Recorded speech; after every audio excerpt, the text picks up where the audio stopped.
Ассалаумағалейкум ағайын. Салтанат күйінің екінші сабағы. Егер де сіздерге күйдің тарихын білгіңіз келсе, описанияға күй аңызы телеграм каналының сілтемесін салып қоямын.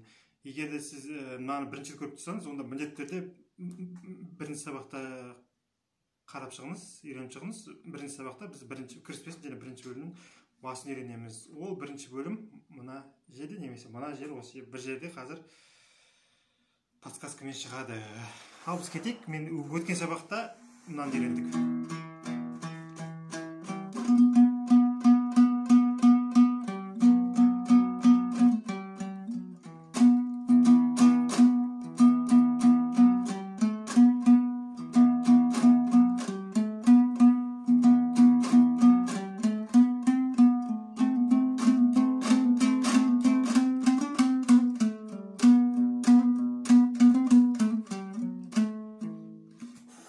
Деген жерге дейін.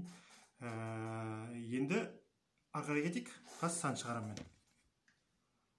Так, арқаға кеттік.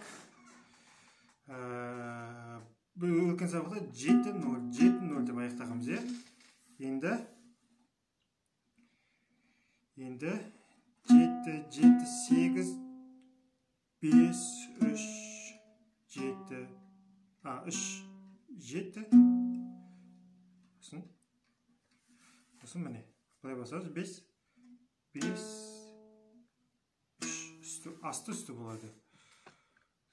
Солай қазір. Көрініп тартып есептейме. Тағы. Сәл жылдамырақ көрдік осы жер.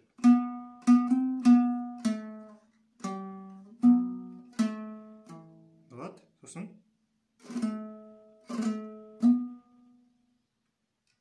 Мына жерде мен белгі қойдым, лига сияқты. Ол лигада болуы мүмкін, ол қағыста болуы мүмкін. Кому как удобно. 3 7 үстіңшек. Сосын. Или немесе деп аласыздар сонда.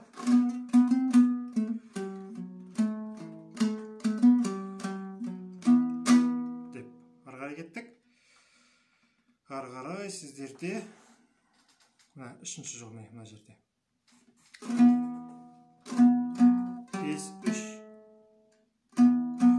3 5 мына жерден 7-8 деген жылдамырақ үсті кетеді. Асты ашық болады. Үстінде 8 басып тұрамыз. Осы 5-ті мен көрсеткендей. Осыны 5 рет дейміз. Үсті 8, асты 0-да. Сосын 7 жылдамырақ. 7 осы бірге 7-ні 3-ті өтеді көреміз. Сосын жылдамырақ.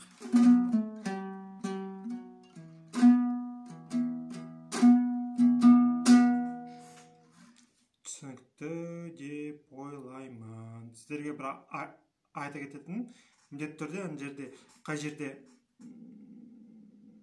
мына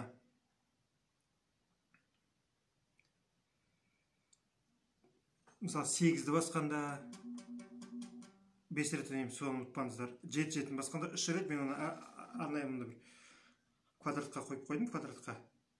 Сондықтан байқаңыздар, жарай ма? Содан кейін мен тағы бір нәрсе айтайын деген, қағыс мен бірінші сабақта айттым, тағы бір айтып өтейін қазір. Бірінші сабақта айттым, тағы бір айтып өтейін. Мына кіріспе осы мысалы, мына жерде мысалы не болса арасында қосымшаларда осы жерлерде бір қағыз артық, бір қағыз кем болып кетсе проблема емес. Ең бастысы күйдің сарын негізгі әуені бұзылмау керек. Ал енді мен барлығын бір ойнап берейін.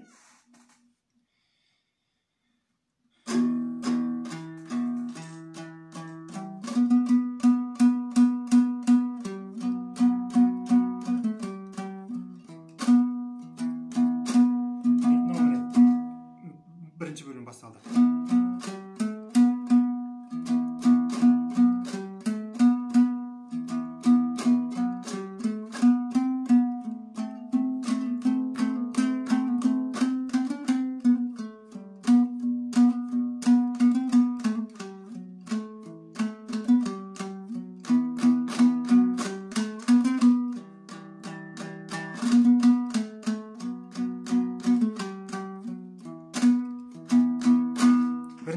аяқталды.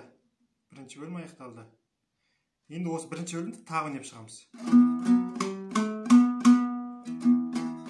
Мен бірінші сабақта айттым, мұқият болыңыздар.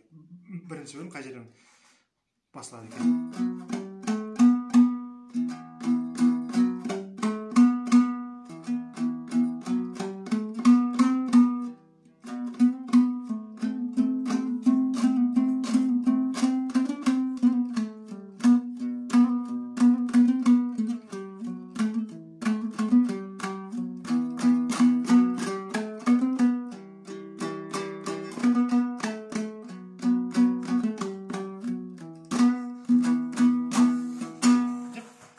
Кіріспе бірлет, өткен сабақтағы бірінші бөлім, өткен сабақта басы болды, бүгін бірінші бөлім жалғасы болды.